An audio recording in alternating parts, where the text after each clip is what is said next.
Dobro, pa možemo. Dobar dan.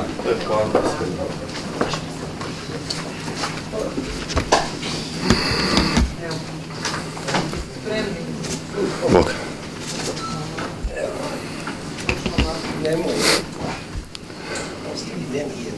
Možemo?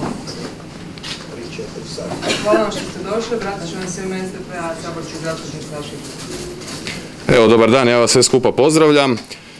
Povod današnje presice su izjave predsjednika HDZ-a Tomislava Karamarka koji je zatražio ostavku ministra Orsata Miljenića radi snimke prema kojoj se ministru Miljeniću podmeće da dogovara zapošljavanje građana u državnoj službi. Ministar Miljenić nije zaposlio tu osobu. Istina je da je osobi koja se raspitivala za posao dao svoj broj mobitela, ali je čovjeka i uputio na javni natječaj.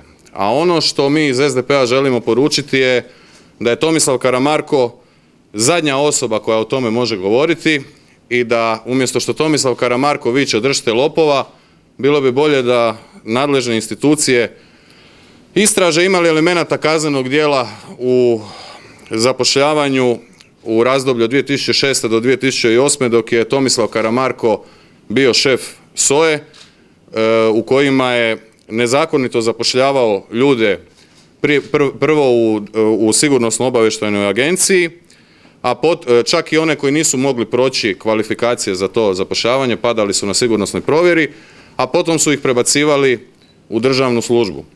7 je slučajeva bilo gdje su ljudi na samo jedan dan bili zaposleni u SOA-i, pa su ih potom prebacivali u ostala tijela državne uprave, carinu i ministarstvo uprave i ministarstvo financija, i to su mjesta za koja je potrebno provoditi javne natječaje koji nisu provedeni. Evidentno je da tu ima elemenata kaznenog djela.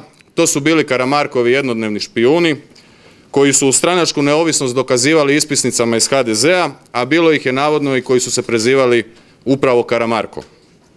To je ozbiljan problem. To je Karamarkov zavod za zapošljavanje bez javnog natječaja, preko obavještajne službe do posla u državnoj upravi. I takav čovjek želi sutra biti premijer. A kada Tomislav Karamarko već priča o zapošljavanju i o poslovima, onda bi bilo lijepo i da se pojavi na svom radnom mjestu u Hrvatskom saboru za što prima plaću od hrvatskih građana, a u Hrvatskom saboru Tomislav Karamarko u proteklih godinu dana proveo je tek 7 dana i mislim da danas u Hrvatskoj imamo jedinstven slučaj da imamo predsjednika HDZ-a, čovjeka koji sutra želi biti premijer, koji dobiva plaću, a ne dolazi na svoj posao. Karamarko je već odavno pokazao da bi državu vodio po Sanaderovom modelu zapošljavanja preko veze, a vidimo od proteklih dana kako nam mediji pune stupce da mu nije strana ni volja i ljubav prema luksuzu. Ono što ga povezuje s njegovim prethodnikom to su luksuzni automobili, dok građanima poručuje da moraju za njim proći kroz dolinu suza, a ono što možemo očekivati od njega u narednom periodu je još samo da i on kao i njegov prethodnik izvadi luksuzne satove. I još jedna stvar na kraju, čujem da za sat vremena Sanaderov, a danas Karamarkov potrčko, ima presicu sa ciljem unošenja nemira i bacanjem crnila na važne probleme da bi unio nemir, ali to je ono što ne mijenja činjenice. Oni će željeti skrenuti pozornost sa važnih tema i činjenica na opet nekako zamagljivanje i bacanje prašine, ali činjenica je da njegov šef je nezakonito zapošljavao na jedan dan špijune u državnoj sigurnosnoj agenciji, a potom ih bez javnog natječaja prebacivao u državnu službu.